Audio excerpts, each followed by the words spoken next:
Ah bah vous êtes déjà là? Ouais, je suis venu un peu en avance. C'est quoi cette odeur là? J'ai mis de l'encens.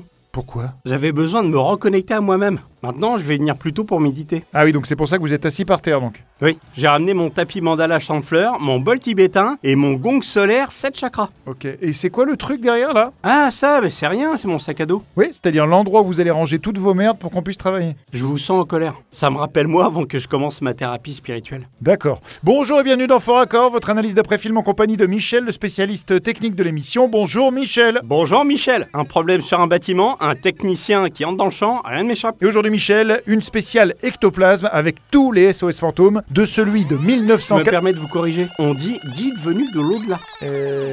Oui, si vous voulez. Ah, c'est pas moi qui veux. C'est eux qui se nomment de cette manière. Bon, qu'est-ce qu'on fait? Bah on commence par celui de 1984, avec cette séquence dans laquelle...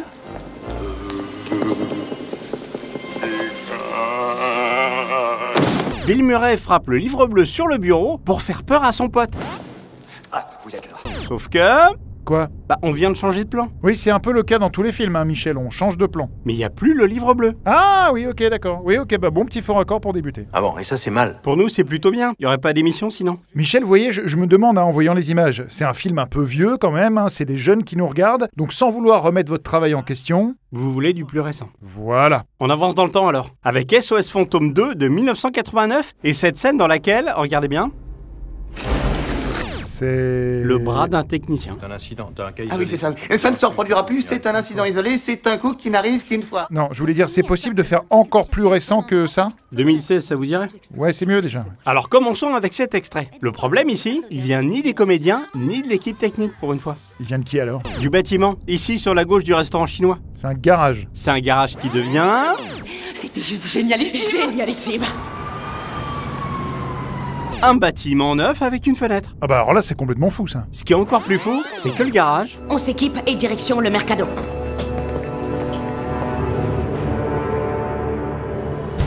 il revient comme si de rien n'était. Ça ne peut pas être vrai. Oh, si, c'est vrai. Bah oui, c'est vrai. Je continue avec cette scène dans laquelle Kate McKinnon a un problème de bandoulière. Regardez. J'ai hurlé en voyant ça et j'ai dû l'effrayer parce qu'on me prête un hurlement des plus troublants. Change de sens, non? Exact. J'ai hurlé en voyant ça et j'ai dû l'effrayer Et ça se vérifie avec ce qui est marqué ici. Le texte se lit vers le bas, parce qu'on me prête un hurlement des plus troublants. le texte se lit vers le haut. C'est marrant, non? Pour vous, la vie se résume à une blague? Pas la vie, mais ton film, oui. Doucement, Michel, c'est pas non plus un mauvais film. Non, c'est pas un mauvais film. Il y a de très bons forts raccords. Je continue avec une erreur d'adaptation qui est en fait un clin d'œil au public français. Ça se passe ici, dans cette scène de concert. Notre chasseuse de fantômes se jette dans la foule et s'écrase au sol.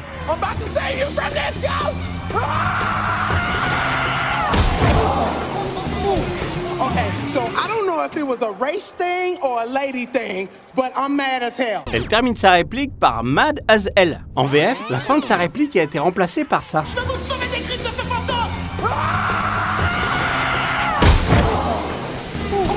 Ok, alors je sais pas trop si c'était raciste ou si c'était sexiste, mais je sais ce qu'a ressenti Shaim. C'est qui, Shaim? Vous connaissez pas Shaim? Non.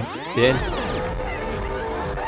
Oh la vache! Mais vous étiez obligé de montrer ça? Non, mais elle l'a pris avec humour. C'est une chanteuse très sympa. C'est étrange. Il y en a quelques-unes. Mimi Mati, par exemple. Elle est pas chanteuse, elle est comédienne. Cherchez sur YouTube, elle a sorti un album. Je continue avec cette séquence dans laquelle Leslie Jones est à gauche et Kate McKinnon Oui, est à droite, on le voit, Michel, on a l'image sous les yeux là. Vous avez raison. Hansi, attention, baisse-toi! Sauf que dans la foulée, Ah oui, ils ont inversé leur place. qu'elle reprenne juste après. Moi, je me demande juste comment ce genre de truc est encore possible en 2024. C'est une excellente question. En même temps, ça devrait vous rassurer, hein, Michel, parce qu'un jour, il y aura tellement d'intelligence artificielle dans le montage d'un film qu'il n'y aura plus aucune erreur. Et là, Bah quoi? vous... Quoi? Non, rien, Michel, rien. Continuez. Et profitez de chaque fort accord que vous trouvez. Hein. Je termine sur ce film alors, avec quelque chose qui va vous sauter aux yeux. Vous vous êtes fait osmaniser, les mecs! Vous savez quoi? Maintenant que je connais vos fantômes, je suis bien contente! La marque derrière. Quelle marque? La marque de soda qu'on peut pas citer. Coca-Cola? Voilà, merci. Maintenant, faut citer 3 marques. Je peux en citer 2 que j'aime bien. Vous citez ce que vous voulez, Michel, tant que vous en citez 2. C'est la loi, en fait. Brescola et Brescola Light. Mais non, mais Michel, là, c'est Attendez, la même... parce que le problème, c'est pas la pub, c'est ça. Kate McKinnon est toute seule. Osmanisez, les mecs! Vous savez quoi? Ah d'accord. Vous avez compris. D'un coup, les 4 Ghostbusters sont réunis. Et on sait pas comment. Bah c'est très bien vu ça. On a fini? Pas encore. Il me reste le film de 2021. Et là, il y a des choses pas mal. Oh mince. Sans déconner. Je déconne jamais quand je parle travail. Mais parmi les erreurs qu'on peut trouver, il y a quelque chose qui rattrape tout. La correction d'une gaffe commise 37 ans plus tôt dans la VO. Regardez bien cette scène. Il y eut un grand tremblement de terre. Le soleil devint plus noir qu'un sac de crin, l'océan se mit à bouillir, et la lune devint rouge comme le sang, les cieux tombèrent. Apocalypse 6:12. On nous lit un extrait de l'Apocalypse, chapitre 6, verset 12. Et cet extrait est bien le chapitre 6, verset 12 de l'Apocalypse. Mais en 1984... Do you remember something in the Bible about the last days when the dead would rise from the grave? I remember Revelation 7:12. Ah ouais, ils disent chapitre 7, verset 12. Mais vous savez que ça avait été corrigé avant ça? Non, c'est faux. Ah si, par la VF. Vous avez l'extrait de 84? Oui. Tu te souviens de ce qu'on dit dans la Bible quand on parle des derniers jours, quand les morts se lèvent de leur tombe? Apocalypse chapitre 6 verset 12. Oui. Bon, bref, je vais vous montrer un doublé. 2 fois raccord au même endroit et en même temps. Oh mince. Sans déconner. Sans déconner, ouais. Pour commencer... L'amplitude va crescendo, puis décrescendo. Regardez bien ce dessin. Ouais. Et... Alors dans le cas d'un séisme tectonique... Celui-ci. Vous voyez? Si je mets les deux côte à côte. Ah oui, c'est pas le même. Exact. Et si je refais lecture... Observe la petite onde P, suivie par la grande onde S. D'accord? Ben oui, je suis pas une cruche. Ça c'est clair. Et donc, voici le schéma pour Somerville. Grande P, petite S. Premier dessin ici et... Mais d'où vient le séisme? Ça j'ignore. Encore une fois, c'est pas le même. Je vous mets les deux pour comparer. Ah ouais. Mais il y a aussi autre chose. Genre la faute d'orthographe sur Sphérical qui s'écrit SPH et non pas SHP? Non mais arrêtez de montrer à ma place, merde! Excusez-moi, Michel. Là, vous faites quoi, là? Je me reconnecte à l'instant présent. J'accepte ma colère et je vous pardonne. Je vous ai pardonné. Eh ben, c'est très gentil. C'était quoi? Un mantra guttural que m'a appris ma thérapeute. Vous voyez? Ça doit venir des entrailles. Oh, Michel! Ok. Je continue avec cette scène dans laquelle Dan Aykroyd nous dit que... Un comédien s'est payé tout le périmètre et on a perdu la caserne. C'est un Starbucks maintenant. Pourtant... Mais d'abord et avant tout, je suis casseur de fantômes. La caserne est bel et bien là à la fin du film. Et aucun Starbucks à l'horizon. Putain, Michel, qu'est-ce que j'ai dit sur les marques? Non mais c'est lui qui a les Starbucks. Non mais vous l'avez cité aussi là, donc il en faut 3. D'accord. Jambon Beauregard, j'adore. C'est artisanal et sans nitrite. Et Yuka, c'est une application pour voir si ce qu'on achète est empoisonné. C'est gratuit et c'est super facile à utiliser. Bon, on n'y arrivera pas, je pense. Non mais c'est intéressant parce qu'on se rend compte que tout ce qu'on achète est empoisonné. Pitié Michel, continuez. D'accord. Sur la caserne alors. Tu précises ta pensée? Oui. Regardez cette scène dans laquelle Ernie Hudson retourne dans la caserne des Ghostbusters. Parlons-en, tiens. Je fais pas tout ça pour moi. La rampe de pompier est à gauche par rapport à la rue. Pourtant, dans le film original... Il y a un haut degré de vétusté, toute la charpente va s'effondrer, l'électricité n'est pas aux normes et est complètement insuffisante pour nos besoins en énergie. Quant au quartier, disons-le carrément, c'est la zone.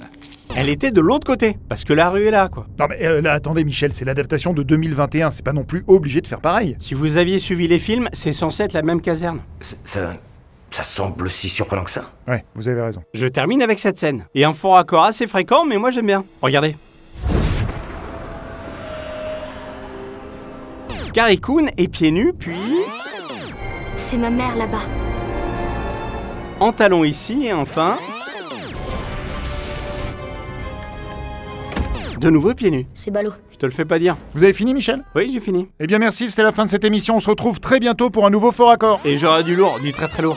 Bon, je vous le dis gentiment, Michel, mais plus jamais vous me faites une séance de méditation comme ça au milieu d'une émission. Hein. C'est vos salades, ces trucs-là, ça regarde pas les gens. Excusez-moi, c'est l'émission qui m'a perturbé. Et on peut savoir ce qui vous a perturbé? Bah, c'est le film. Maintenant que je sais, je supporte plus qu'on se moque des messagers de l'au-delà. Mais de quoi vous parlez encore? C'est avec ma chamane Virginie. Elle a le pouvoir de parler au guide de lumière. C'est des gens qui sont morts et qui nous adressent un message. Et elle m'a dit que j'ai le même pouvoir qu'elle. Du coup, elle m'entraîne. D'accord, et elle vous prend combien pour ça? 110 € la séance. 2 fois par semaine. Elle m'a dit que je serais bientôt prêt à le faire seul, dans 60 semaines. Attendez, vous payez 110 balles à chaque séance? Non, j'ai payé d'un coup. J'ai cassé ma tirelire, comme on dit. Mais ça ramène la séance à 109 €. Eh ben, Belle arnaque, hein. C'est rentable son truc. Ah, je peux pas vous laisser dire ça. Je sais très bien à quoi vous pensez quand j'ai fait ma thérapie holistique. Mais maintenant, je les reconnais, les escrocs. Elle, ça n'a rien à voir. Depuis qu'elle est toute petite, elle voit des choses, elle m'a dit. Par exemple, à la dernière séance, on a fait une purification et Alors, je sais pas ce que c'est, Michel. C'est un soin énergétique complété par des boissons aux huiles essentielles et des piments. Ça fait un peu comme une gastro, mais en pire. Parce qu'on a de la fièvre et que... Enfin, on a le...